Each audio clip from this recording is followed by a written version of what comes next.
মাননীয় প্রধানমন্ত্রী শেখ হাসিনার পক্ষে জুলাই সনদের বিরোধ ঘোষণা করলাম। এই দেশের সরকারকে সম্পূর্ণ অবৈধ ঘোষণা করলাম। মাননীয় প্রধানমন্ত্রী শেখ হাসিনা দেশে আসবেন কিংবা চলে এসেছেন। জয় বাংলা, জয় বঙ্গবন্ধু।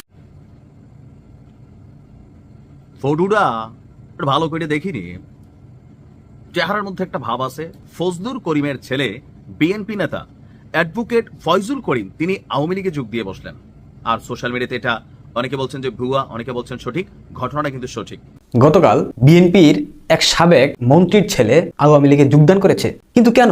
প্রশ্ন হচ্ছে সরকারের দায়িত্বশীল সূত্র, মানে কোনো বিশেষ নাম উল্লেখ না করে আসিফ মাহমুদ, সজীব ভুইয়া, মাহফুজ আলমের সঙ্গে কথা না বলে এমন একটা খবর প্রথম আলো ছেপে দিল যে সরকার চায় এরা দুজন সরে যাক, কিন্তু তারা সরছেন না। কিন্তু দেখেন নাহিদ ইসলাম যে বলেছেন যে সেফ এক্সিটের ব্যবস্থা করে ফেলেছেন এবং তার কাছে তালিকা আছে, সেই তালিকা আবার এরকম করে দায়িত্বশীল সূত্র জানিয়েছে বলে নাম উল্লেখ করে প্রথম আলো বা কোনো সংবাদ মাধ্যম প্রকাশ করে ফেলছে না। কিংবা সৈয়দ মোহাম্মদ তাহির যাদের কথা বলেছেন, যে যাদের রেকর্ডিং আছে, তাদের নামও দায়িত্বশীল সূত্র বলেছে বলে কেউ প্রথম আলোকে জানাচ্ছে না।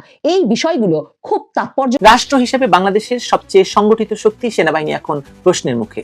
সাম্প্রতিক ঘটনাগুলো দেখে মনে হচ্ছে সেনাবাহিনীকে পদ্ধতিগতভাবে দুর্বল করে ফেলা হচ্ছে। তাদের অফিসারদের আদালতে হাজির করা, গণমাধ্যমে অপমান করা, এমনকি সিভিল আদালতে বিচার আয়োজনে, এসব কিছুই এমনভাবে সাজানো যেন বাহিনীটি আর রাষ্ট্রের মূল স্তম্ভ না থাকে, বরং এক প্রান্তিক সন্দেহভাজন দল হয়ে যায়। এতে কেবল বাহিনীর মর্যাদা নষ্ট হচ্ছে না, রাষ্ট্রের সার্বভৌমত্ব, অস্তিত্ব হুমকির মুখে পড়ছে। আসসালামু আলাইকুম দর্শক, নতুন একটা ভিডিওতে সবাইকে স্বাগতম। দর্শক, ইতিমধ্যেই আপনারা জেনে গেছেন যে বিএনপির এক নেতা বিএনপি থেকে পদত্যাগ করে আওয়ামী লীগে যোগদান করেছে। কেন করেছে এর আসল রহস্যটা কিন্তু বের হয়ে আসছে। দর্শক, আপনারা অবশ্যই গুরুত্বপূর্ণ এই ভিডিওটি মনোযোগ সহকারে দেখবেন এবং শুনবেন। তার সঙ্গে ভিডিওর শুরুতেই অনেকগুলো বিশ্লেষকের বিশ্লেষণ আপনারা ইতিমধ্যে দেখেছেন। দর্শক, দেখেই বুঝতে পারছেন আজকের ভিডিওটা কতটা গুরুত্বপূর্ণ এবং আকর্ষণীয় হতে যাচ্ছে। দর্শক, তাই বলবো ভিডিওটি না টেনে মনোযোগ সহকারে সম্পূর্ণ ভিডিওটি দেখতে থাকুন। দেখার আগে বলবো, যারা এখন পর্যন্ত আমাদের চ্যানেলটি সাবস্ক্রাইব করেন নাই, দয়া করে সাবস্ক্রাইব করে দিবেন। আর যারা ইতিমধ্যে সাবস্ক্রাইব করে দিয়েছেন তাদেরকে অসংখ্য ধন্যবাদ। দর্শক, চলুন একটি লাইক দিয়ে সম্পূর্ণ ভিডিওটি মনোযোগ সহকারে দেখে আসি। ফটোটা ভালো করে দেখিনি, চেহারার মধ্যে একটা ভাব আছে, মোস্টুসের মধ্যে একটা পাঠান টাইপের ভাব আছে। আর ব্যক্তিটার নাম হচ্ছে অ্যাডভোকেট ফয়জুল করিম। কলিজা। এই মুহূর্তে সারা বাংলাদেশে এত 15 বছর যারা আওয়ামী লীগের নাম টাম নিয়ে বা বিভিন্ন পদ কমিটি বাগাইয়া সুবিধা নিছে, লুটপাটও চালাইছে, নৈতিক অনৈতিক কর্মকাণ্ড অনেকেই করছে, সবাই এখন ধরেন আওয়ামী লীগের ট্যাক্স সরাইয়া বিএনপি হওয়ার জন্য যখন প্রচেষ্টা চালাচ্ছে, তখনই ব্যতিক্রম এক ঘটনা ঘটলো। আমাদের গতকালকে দেখলাম যে জিয়াউর রহমান সরকারের তৎকালীন সময়ে স্বাস্থ্য প্রতিমন্ত্রী ডাক্তার ফজলুর করিমের ছেলে বিএনপি নেতা অ্যাডভোকেট ফয়জুল করিম তিনি আওয়ামী লীগে যোগ দিয়ে বসলেন। আর সোশ্যাল মিডিয়াতে এটা অনেকে বলছেন যে ভুয়া, অনেকে বলছেন সঠিক। ঘটনাটা কিন্তু সঠিক।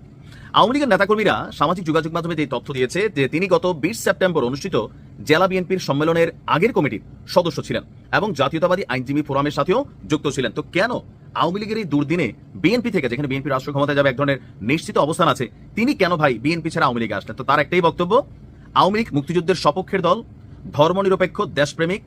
আর নেতৃত্বটা 5ই আগস্টের পর মানুষের যে স্বপ্ন ছিল, চেতনা ছিল, 1 বছর পেরিয়ে গেছে, কিন্তু রাষ্ট্র সংস্কারের নামে সম্পদ ভোগ করার চেষ্টা চলছে, স্বাধীনতা বিরোধী শক্তিকে ক্ষমতায় বসানোর চেষ্টা চলছে। তাকে প্রতিহত করার জন্যই আমি আওয়ামী লীগে যোগ দিয়েছি। শেখ হাসিনাই প্রকৃত দেশপ্রেমিক, বাংলাদেশের মানুষের একমাত্র আশ্রয়স্থল। আমি আওয়ামী লীগে যোগ দিয়ে নিজেকে গর্বিত মনে করছি। তবে কি পদ্ধতিতে, কার মাধ্যমে তিনি আওয়ামী লীগে যোগ দিলেন, এই প্রশ্নের কিন্তু উত্তর পাওয়া যায়নি। এদিকে জেলা বিএনপির সাধারণ সম্পাদক মাঝারুল ইসলাম বলছেন, বিএনপিতে এই ফয়জুল করিম মুবিনের কোনো পদ নেই, এছাড়া তার মাথাও ঠিক নেই, কাজেই তার আওয়ামী লীগে যোগদানের কোনো গুরুত্ব নেই। এটা আবার আরেকটা চাঞ্চল্যকর বক্তব্য যে ওনার মাথা ঠিক নেই। তিনি কি পাগল হয়ে গেছেন?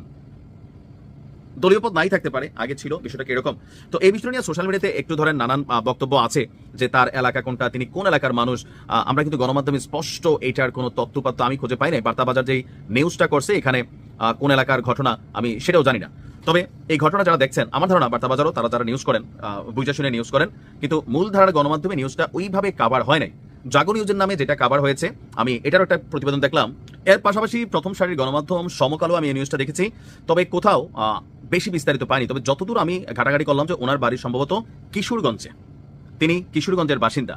তো বাংলাদেশের অনেক জায়গায় এটা হয়। আমি বলি, এখন হয় কি, ধরেন বিএনপি যখন দুঃসময় ছিল, অনেকে বিএনপির পিছনে দৌড়াইছে, তাদের জন্য জেল খাটছে, জুলুম হয়েছে, মামলা হয়েছে, হামলা হয়েছে, কিন্তু এখন যখন ক্ষমতায় আসার একটা চান্স হয়েছে, বিদেশ থেকে, শহর থেকে উইরা উইরা প্লেনে করে টাকা, ডলার, হ্যাঁ ভান্ডেল নিয়ে এলাকার মধ্যে আসতেছে, পিছনে পাবলিক পাচ্ছে, আর সেন্ট্রালের সাথে বা উপরের মহলের সাথে যোগাযোগটা ভালো হচ্ছে, কমিটি টমিটি হয়ে যাচ্ছে।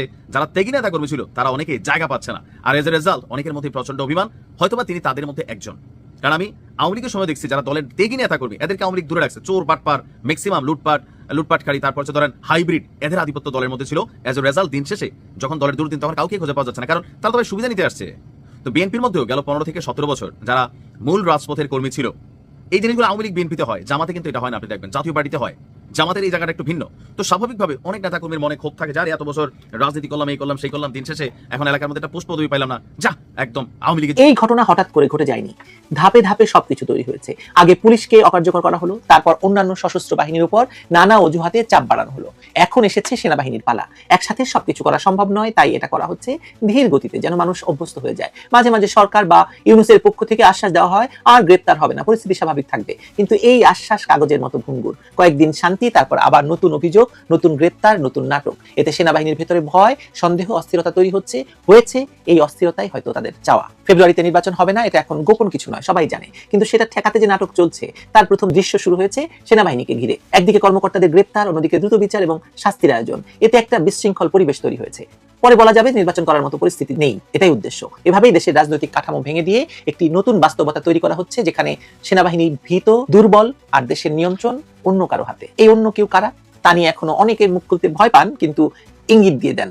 গত কয়েক মাসে পাকিস্তানের উচ্চপদস্থ সামরিক কর্মকর্তারা একের পর এক বাংলাদেশে এসেছেন, তাদের মধ্যে আইএসআই সদস্যরা রয়েছে। স্বাধীনতার পর পাকিস্তান সেনাবাহিনীর এমন সফর আগে কখনো হয়নি, এমনকি বিএনপি জামায়াত সরকারের আমলেও নয়। তারা এসেছে, দেখা করেছে ইউনূসের সঙ্গে, দেখা করেছে সেনাপ্রধানের সঙ্গে।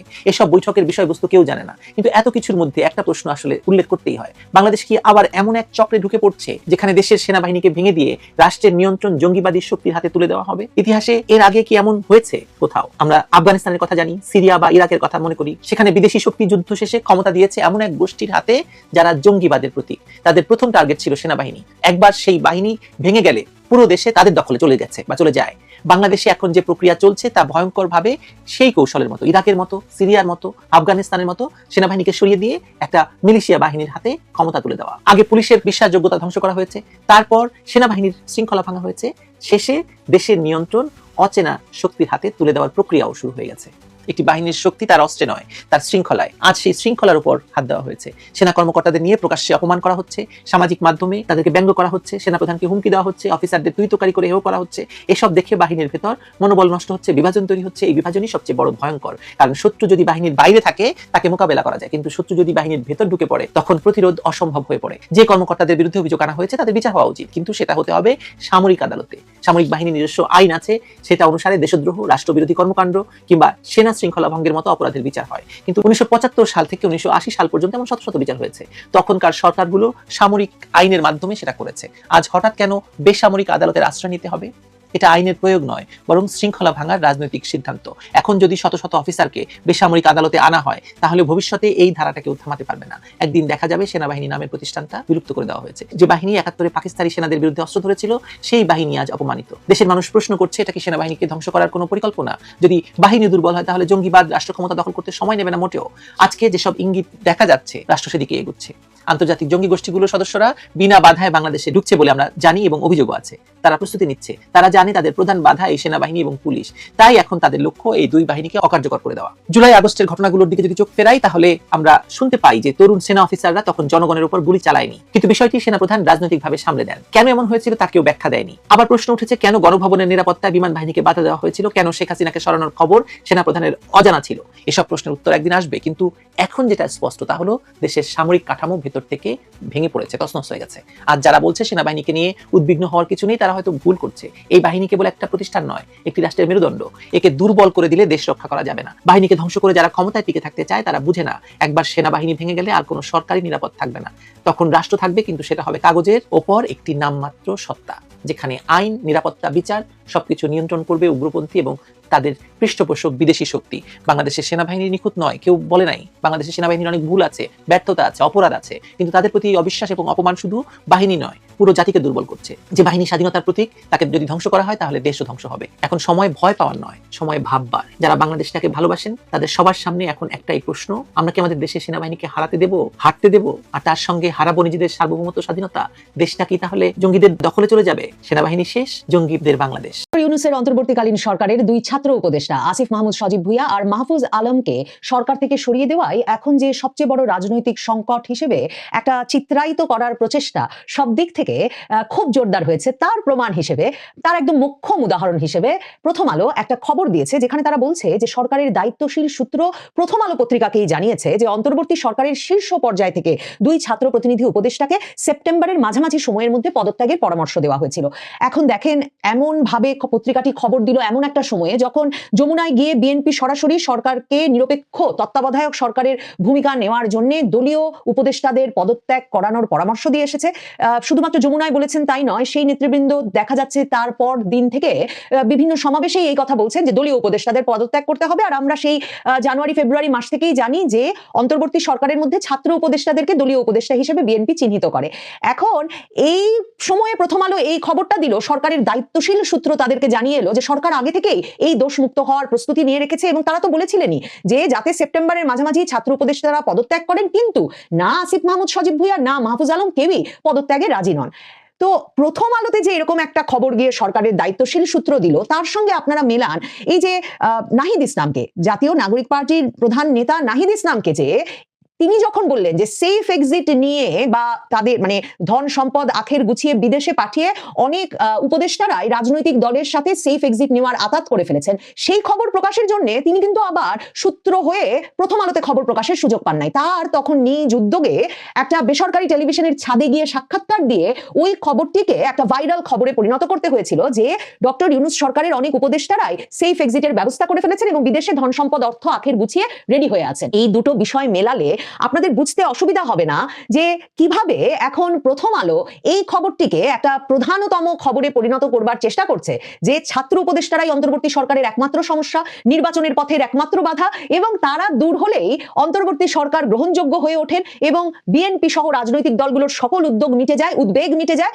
এবং ছাত্র উপদেষ্টারা সরে গেলেই ইউনূস সরকার নিয়ে আর কারো কোনো অভিযোগ থাকে না। কিন্তু বিষয়টা কি এমন, এনসিপি যমুনায় গিয়ে ডক্টর ইউনূসকে এই কথা স্পষ্টভাবে বলে এসেছেন যে তারা যখন অন্তর্বর্তী সরকারটা গঠন করেছিলেন তখন সব দল তাদের প্রস্তাবনায় তাদের বিভিন্ন নাম প্রস্তাব করেছিলেন উপদেষ্টা পরিষদে। কাজে বিএনপির প্রস্তাবে যেমন যুক্ত আছেন, তেমনি জামায়াতে ইসলামীর প্রস্তাবে উপদেষ্টা হয়েছেন, তেমনি এমনকি হেফাজতে ইসলাম সহ বিভিন্ন দলের প্রস্তাবনায় যে বিভিন্ন উপদেষ্টারা ঢুকেছেন সেটা তো জানেন না নাহিদ ইসলাম সহ ছাত্র উপদেষ্টারা যারা বা ছাত্র নেতারা যারা ওই সরকার গঠনের প্রক্রিয়ায় যুক্ত ছিলেন। কাজে তারা গিয়ে বলে এসেছেন যে এটা হতে দেয়া যাবে না এবং জাতীয় নাগরিক পার্টির তরফে এটাও জানানো হয়েছে যে তারা ছাত্র উপদেষ্টাদের এই মুহূর্তে সরে যাওয়াটা তাদের নিরাপত্তার জন্য ভালো বলে মনে করেন না। জাতীয় নাগরিক পার্টির উদ্বেগের জায়গা কিন্তু সেটাই, জাতীয় নাগরিক পার্টির উদ্বেগের জায়গা হচ্ছে এই ছাত্র নেতাদের যে যেই মাত্র ছাত্র উপদেষ্টারা সরে যাবেন সাথে সাথে তাদের বিরুদ্ধে সেই 2024-এর জুলাই আগস্ট আন্দোলনের সময় থেকে এখন পর্যন্ত নানা বিষয়ে ফৌজদারি মামলা দায়ের করা শুরু হবে। আর ইউনূস সরকার তার নমুনা দেখিয়েছেন, জুলাই সনদের দিনে যখন জুলাই যোদ্ধারা নেমেছেন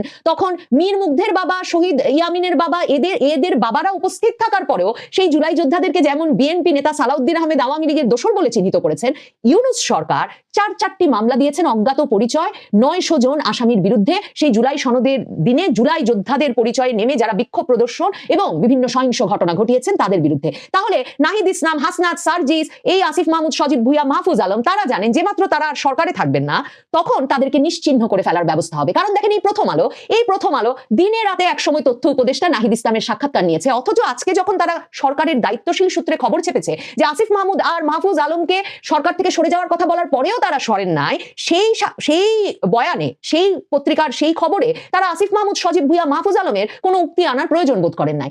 আসিফ মাহমুদ সজীব ভুঁইয়াকে তারা কত বড় তারকা বানিয়েছিলেন আপনাদের কি মনে আছে? এই প্রথম আলো আসিফ মাহমুদ সজীব ভুঁইয়ার জুলাই আগস্ট আন্দোলনের স্মৃতিকথা নিয়ে এত মোটা একটা বই বের করলেন, শুধু তাই নয়, মাসব্যাপী সেই বইয়ের বিভিন্ন এক্সার্ট, বিভিন্ন অংশ ছাপতে থাকলেন যে জুলাই মাতৃভূমি অথবা মৃত্যু। আর তখনই সবাই বলছিলেন যে আসিফ মাহমুদ সজীব ভুইয়া একদিকে 2-3টা মন্ত্রণালয় চালাচ্ছেন, পদ পদায়ন করছেন, বিভিন্ন টাকার ভাগবাটোয়ারা করছেন, এত কিছু করছেন, যেই ছেলে তামেল সেই ছেলে কিনা আবার এত মোটা একটা বই লিখে ফেললো। তো সকলেই বুঝেছিলেন যে সেটা তখন হয়েছিল আসিফ নজরুলের সমন্বয়ে প্রথম আলোর কোনো কর্তা ব্যক্তি আসিফ মাহমুদ সজীব ভুইয়ার সেই স্মৃতিকথা রীতিমতো এক বইয়ে পরিণত করেছিল। তো সেহেন আসিফ মাহমুদ সজীব ভুইয়া, সেহেন মাহফুজ আলম, যেই মাহফুজ আলম মাস্টার মাইন্ড ঘোষিত হওয়ার পর প্রথম আলোর কর্তা ব্যক্তিরা মাসে 2 মাসে মাহফুজ আলমের বিরাট বিরাট তাত্ত্বিক সাক্ষাৎকার ছাপছিলেন, সেই মাহফুজ আলম কিংবা আসিফ মাহমুদের একটা মন্তব্য নেওয়ারও প্রয়োজন বোধ করেন এই প্রথম আলো, যখন তারা এই খবর চেপে দিচ্ছে যে এদেরকে সরে যেতে বলছে সরকারের শীর্ষ পর্যায়ে, কিন্তু তারা সরছে না। তো সরকারের দায়িত্বশীল সূত্রটা প্রথম আলোর কে? ধারণা করা যায় নাহিদ ইসলাম, যেই উপদেষ্টারা সেফ এক্সিট নিতে একেবারে শীর্ষস্থানে আছেন বলে ইঙ্গিত দিতে চেয়েছেন, যাদেরকে তারা বিএনপি দলীয় উপদেষ্টা হিসেবে চিহ্নিত করেন, তাদের মধ্যে একজন আসিফ নজরুল, যিনি প্রথম আলোর অত্যন্ত ঘনিষ্ঠ, প্রথম আলোর দীর্ঘ সময়ের কলামিস্ট। সেই আসিফ নজরুল প্রথম আলোর দায়িত্বশীল সূত্র। তাহলে আসিফ নজরুলকে বা সেই দায়িত্বশীল সূত্রকে প্রথম আলো জিজ্ঞেস করলো না কেন যে কোন শীর্ষ পর্যায়ের ব্যক্তি ডক্টর ইউনূস সরে যেতে বলেছেন আসিফ মাহমুদ সজীব ভুইয়া বা মাহফুজ আলমকে? আমি তো মনে করি না আসিফ মাহমুদ সজীব ভুইয়া বা মাহফুজ আলমকে একরকমের, মানে তার অবস্থাটা খুব বেগতিক, তাকে জামায়াতে ইসলামী সহ কোনো পক্ষই পছন্দ করছে না, এবং তার যা ডেলিভার করবার কথা ছিল বাংলাদেশের ইসলামপন্থী রাজনৈতিক দলগুলোর সঙ্গে ডক্টর ইউনূসের সরকারের একটা সংযোগ রাখা, তার বিপরীতে গিয়ে তিনি বরং জামায়াতে ইসলামী সহ বিশেষভাবে জামায়াত ইসলামীকে বারবার যুদ্ধাপরাধী, মৌদুদি এসব বলে বলে তিনি এমন একটা বিভক্তি সৃষ্টি করেছেন যে তার তিনি মুখ খোলার আগে সেই মন্তব্য ডিলিট করে ফেলতে হবে কিনা তা নিয়ে তিনি নিজেই একটা দ্বিধায় আছেন। কাজেই মাহফুজ আলম যে বলেছেন কবে তাকে সরে যেতে হবে তা তিনি জানেন না, সেই নিয়ে তার যে বিপদ, তার যে নড়বড়ে টলমলে অবস্থা, তার একটা বিরাট কারণ ডক্টর ইউনূসের আশীর্বাদের হাত, তার উপর যে আস্থার হাত, সেটা অনেক মাস আগেই ডক্টর ইউনূস সরিয়ে নিয়েছেন মাহফুজ আলমের কাছ থেকে, কারণ তার বরং একটা বাড়তি ঝামেলা মনে হচ্ছে। কিন্তু আমি আপনাদেরকে বারবার যেটা বলি, আসিফ মাহমুদ সজীব ভুইয়াকে আসিফ নজরুল যতই চক্রান্ত করুন না কেন, বিশেষ করে চট্টগ্রামের ডিসি পদে নিয়োগ নিয়ে দুজনের মধ্যে টাকা বাটাবাটিতে সমস্যার বিষয়টি যখন ডক্টর ইউনূস পর্যন্ত গিয়ে পৌঁছয়, সেই বিষয়টি নিয়ে উদ্বেগে, রাগে, ক্ষোভে আসিফ নজরুল যতই জ্বলে উঠে, এই আসিফ মাহমুদ সজীব ভুইয়া সহ ছাত্র উপদেষ্টাদেরকে অন্তর্বর্তীকালীন সরকারের উপদেষ্টা পদ থেকে সরিয়ে তাদের উপদেষ্টা পরিষদটা পরিষ্কার করতে চান না কেন, এটা এত সহজ নয়। কারণ আসিফ মাহমুদ সজীব ভুইয়া ভীষণ শক্তিশালী একটা অবস্থানে আছেন সরকারে। দেখুন, তিনি যেমন এই পুরো মানি মেকিং মেশিনটা পরিচালনা করছেন, স্থানীয় সরকার, পদায়ন, জনপ্রশাসন মন্ত্রণালয়, এই সবগুলোতে যে তিনি তার প্রভাব প্রতিপত্তি বজায় রেখেছেন, সেই বিষয়টিতে সরাসরি আশীর্বাদ আছে ডক্টর মোহাম্মদ ইউনূসের। এবং সে কারণেই বিএনপি গিয়ে ডক্টর ইউনূসকে যখন বলেছেন এদেরকে সরিয়ে দিতে হবে, ডক্টর ইউনূস বুঝ দিয়েছেন যে পদ পদায়নের বিষয়টা নির্বাচন কাছাকাছি আসলে আমি দেখব, আপনারা এই নিয়ে চিন্তা করবেন না। এবং বিএনপি সহ অন্য রাজনৈতিক দলগুলোকে কিন্তু সে কথা মেনে মাথা নিচু করে চলে আসতে হয়েছে। সেখানে তারা আর কথা বাড়াতে পারেন নাই যে আপনি ছাত্র উপদেষ্টাদেরকে দায়িত্ব থেকে সরিয়ে দিয়ে তবে আমাদেরকে আশ্বস্ত করুন। কিন্তু আসিফ নজরুল সহ বিএনপির রাজনৈতিক নেতৃত্বের আসলে এই যে অন্তর্বর্তীকালীন সরকারের উপদেষ্টা পদ থেকে ছাত্র উপদেষ্টাদের সরিয়ে দেওয়ার ব্যাপারটা, সেই বিষয়টা, সেই উদ্যোগটা তারা কিছুতেই এখন স্থিমিত করতে চাইছেন না। তারা চাইছেন এই সময়ে এই আন্দোলন, এই বিষয়টিকে সবচেয়ে গুরুত্বপূর্ণ আলোচনায় পরিণত করতে, যাতে দিকে দিকে এই আলাপ ওঠে যে এদেরকেই সরতে হবে। আর এরা কিছুতেই সরবেন না, কারণ তারা দেখেছেন যে তাদেরকে সব জায়গা থেকে সরিয়ে দিতে, মানে তাদের আপত্তির কথা মাথায় না নিয়ে জুলাই সনদ স্বাক্ষর হয়ে গেল,